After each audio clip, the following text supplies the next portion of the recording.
I want to introduce Annalise Josephine Sullivan. She is an author of young adult fiction. She enjoys writing in many genres, including fantasy, steampunk, which is a new word for me, and historical. As a reader, she enjoys classics like J.R.R. Tolkien's The Lord of the Rings, as well as newer works such as the Inkhead series, again, something I by Cornelia Funke, The Ranger's Apprentice by John Flanagan, and The Hunger Games by Suzanne Collins. She lives with her family and her pit bull terrier, Hermes, in Los Angeles, and makes weekly trips to the Central Library. It's also a very nice, she's Diane Harrelson's a retiree, 2 years ago already, her granddaughter. And it's a privilege for the Hispanic Employees Association and the Women's Association to sponsor this event. And I'd like everyone to give her a big round of applause. She's only 12 years old. Wow. Okay. So, hello everybody, and thank you for coming today. I am, as she said, Annalise Josephine Sullivan, and 12 years old. And today I am here to talk about my book, The War of the Seedhead Dawn Rising. Okay, so, tiny about me. I started writing probably when I was about 8, writing actual stories, and I never actually finished anything until I was about 10.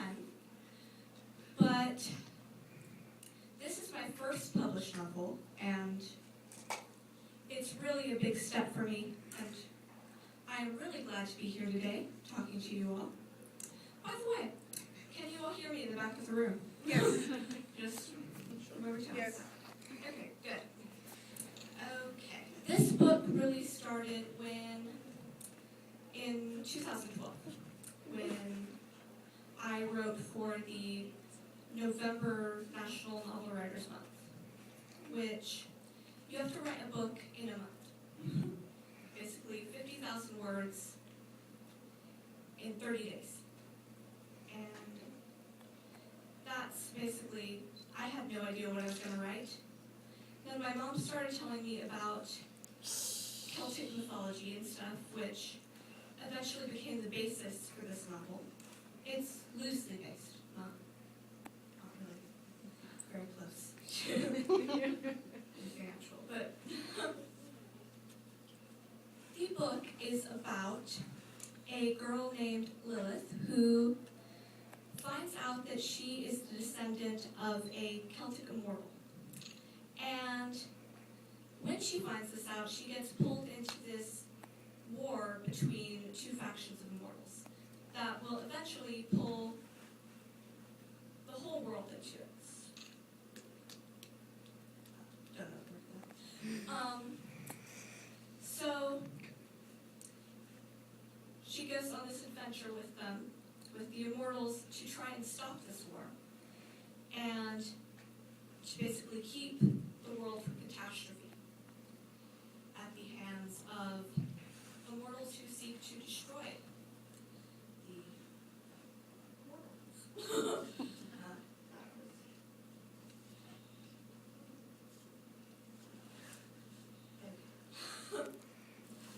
Okay, so I would like to thank, for this book, my grandmother, Diane Harrelson.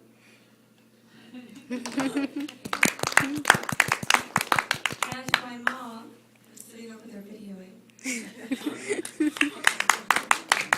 Because they were really helpful in researching and editing and all that stuff.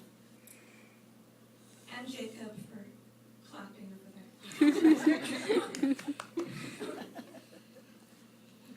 So, that is all I have written down. Should I start reading? Yes. Okay.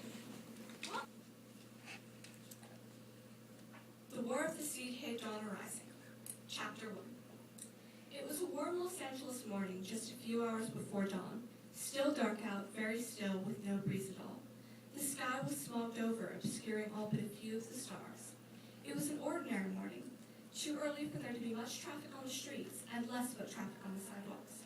On a well-traveled street, though practically empty at this hour, an old rusted black car veered away from the road and parked at the curb.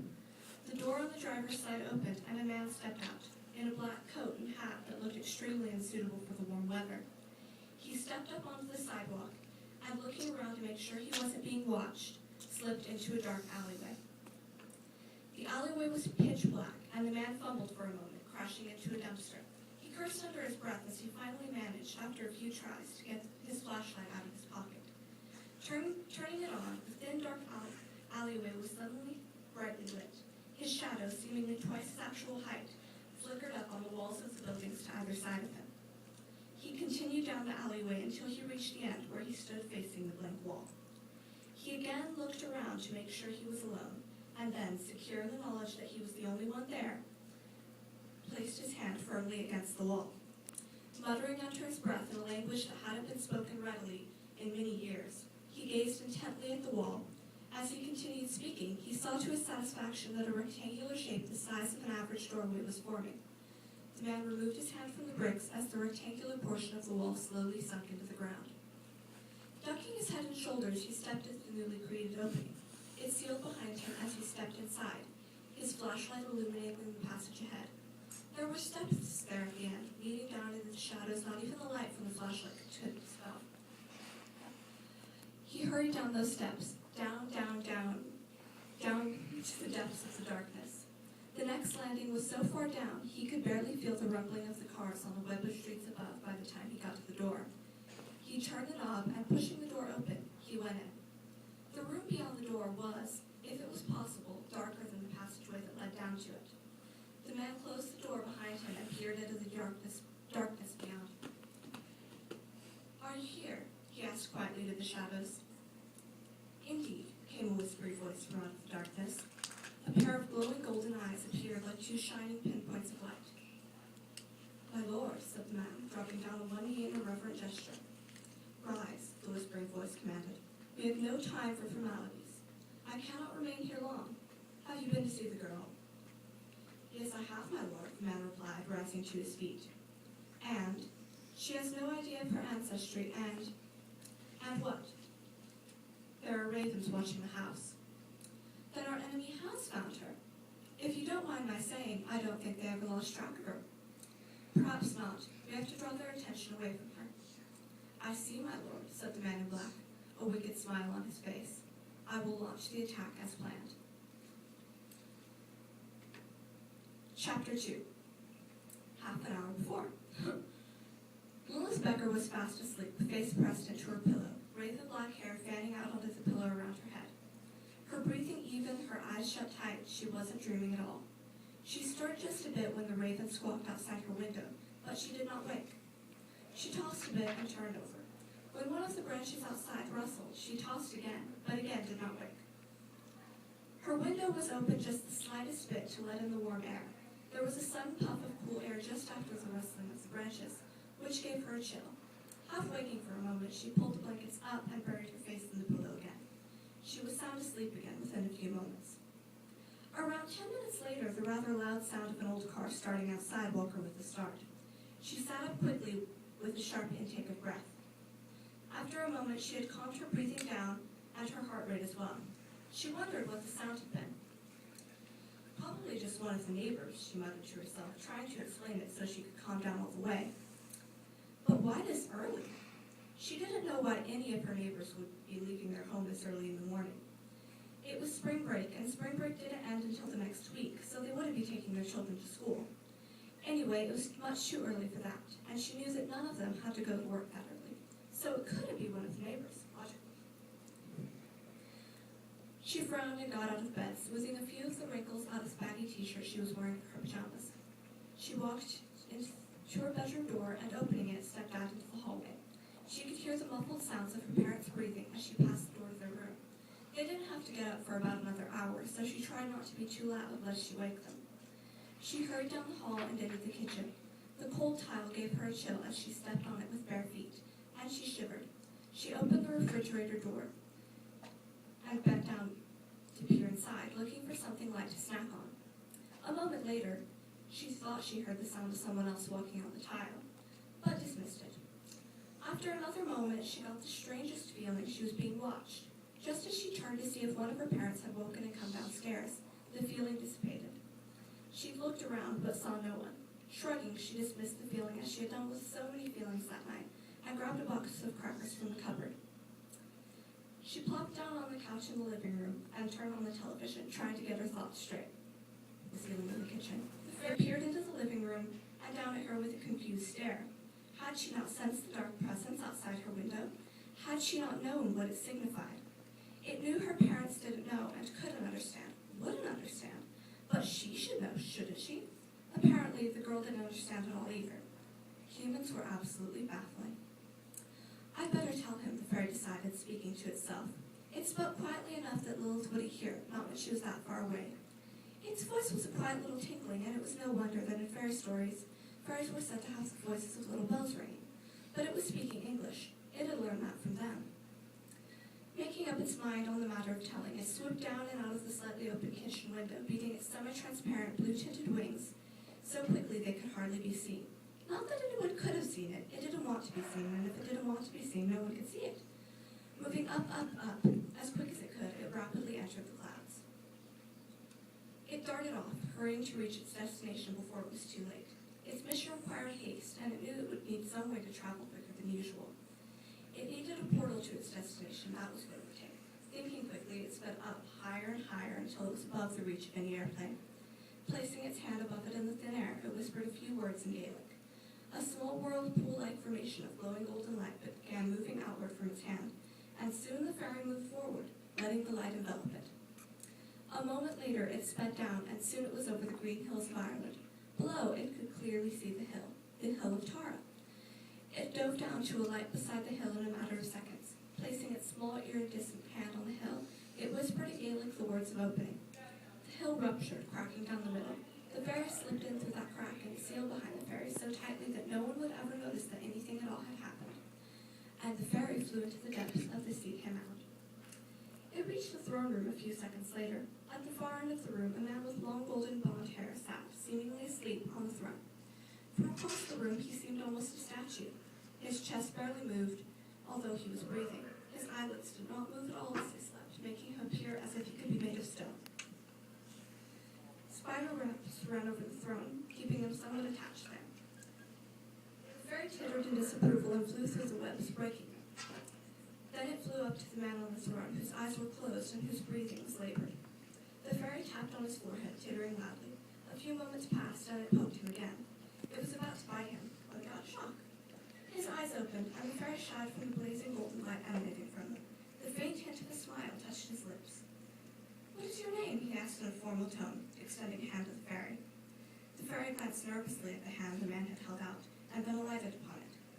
She got a chill as her bare feet touched cold metal. She sat upon her long, silvery white hair, leaning her head on her arms. "My name is Angel," the fairy replied in her whispery voice. "I come with news of the descendants, my lord." "What news?" the man asked, closing his eyes. Angel was thankful. Those eyes had nearly blinded her. "The enemy is watching her, my lord," Angel explained.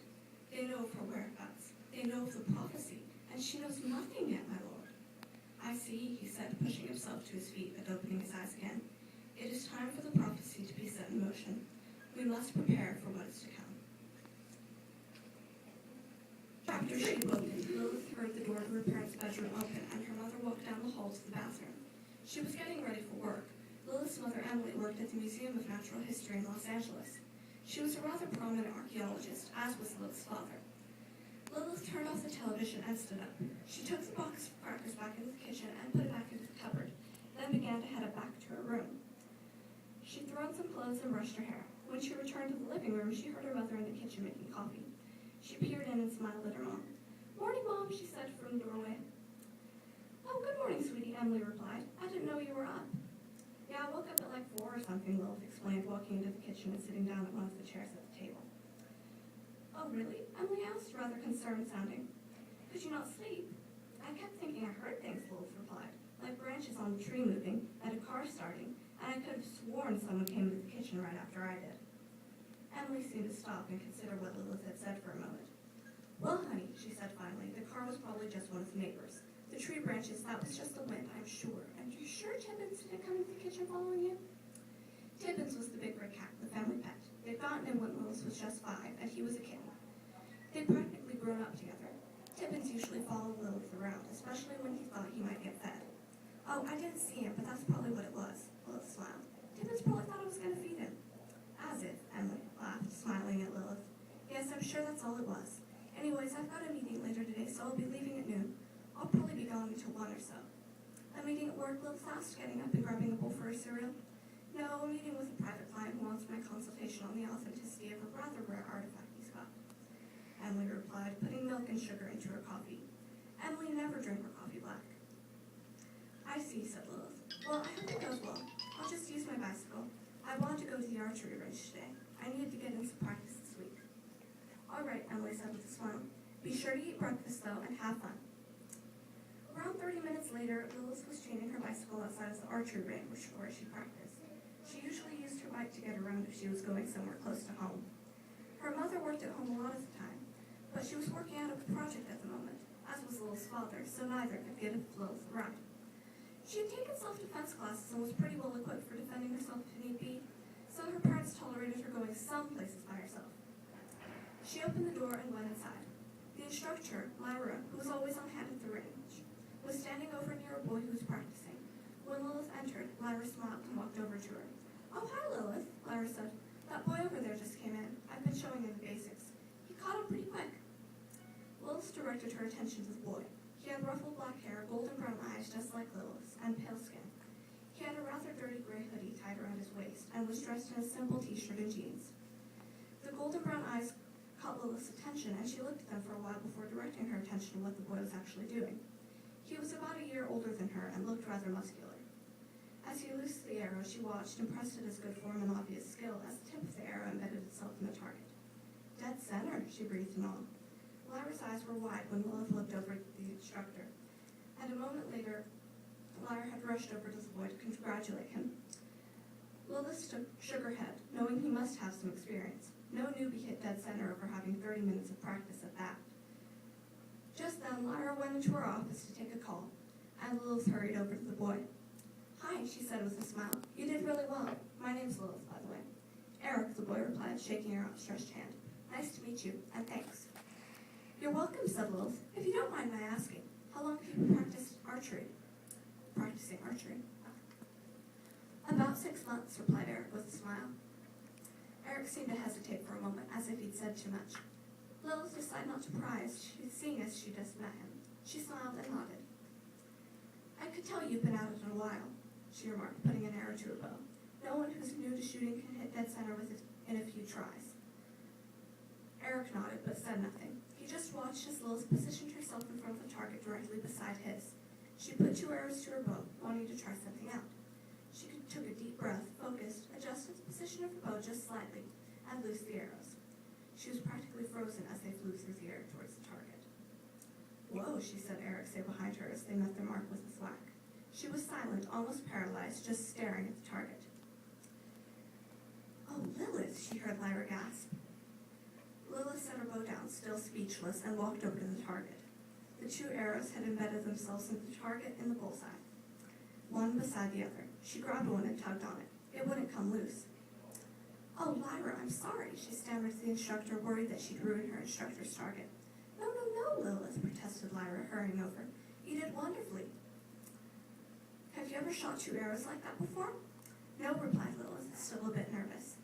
Oh, my, breathed Lyra, clasping her hands together and practically jumping with joy. You're a prodigy, Lilith.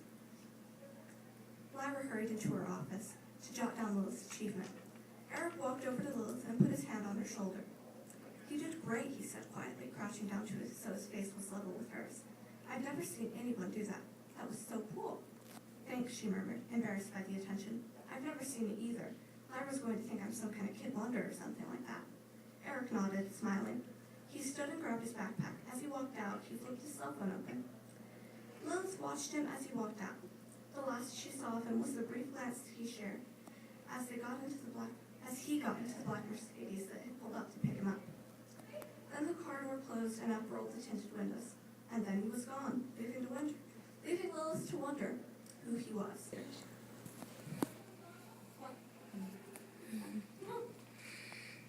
She tried to get to the archery range at the same time as he did, wanting to talk to him again, but she could never seem to catch him. When she asked Slimer about it, the instructor said he hadn't been by since that day. He was a mystery, and Lilith wasn't at all close to figuring him out. On the day a few weeks later when she did finally see the boy again, she was sitting in the schoolyard under a tree, reading a book she had been assigned to read for a class Is your project. character, Lilith, based upon you or any of your life experiences? Yes, I did base her a lot on myself. She is like a slightly older version of me, because she's 15. So slightly older. But yes, I based her parents off of my own. She's right there. Yes, so some of the characters that I didn't get from actual history, a lot of them are actually based on people that I know. So, yes. Thank you. I was going to ask about the name Lilith. That's an unusual name. Yes, it is an unusual name. It just randomly popped into my head, and for my main character's first name, and I don't remember exactly what it means. Yeah, that's okay. But yeah, I like the name. It fits so well into your theme of your story. yeah, I thought it just seemed like the perfect name for her. I don't know. I have a question. Yes. What is your future plans or inspirations for the future compared to where you are right now versus what is that you want? Well, I'm planning on hopefully expanding this series. It's going to be a trilogy, so. Oh, okay. I told We can look forward to more. And then hopefully working on, I absolutely love the fantasy genre, so working on more of that type of work. And eventually a movie deal. That would be awesome. Yeah. Anybody water? Oh, thank you. Question.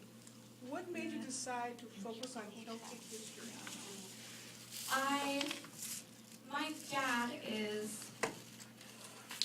On my dad's side, my ancestry is Irish, mainly, as far as I know. And the Celtic mythology just really interested me from the moment I learned about it. I found it really intriguing.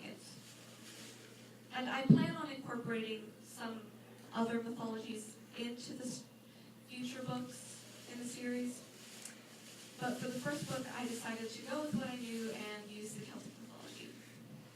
So you're going to try to stream in the characters of this book into future books and make it like a series? Yes, I'm hoping to make it at least a trilogy, and I'm not sure. Maybe there will be more books than that, I'm not sure. Yes. Tell us how you went about getting published. That's very difficult to have done.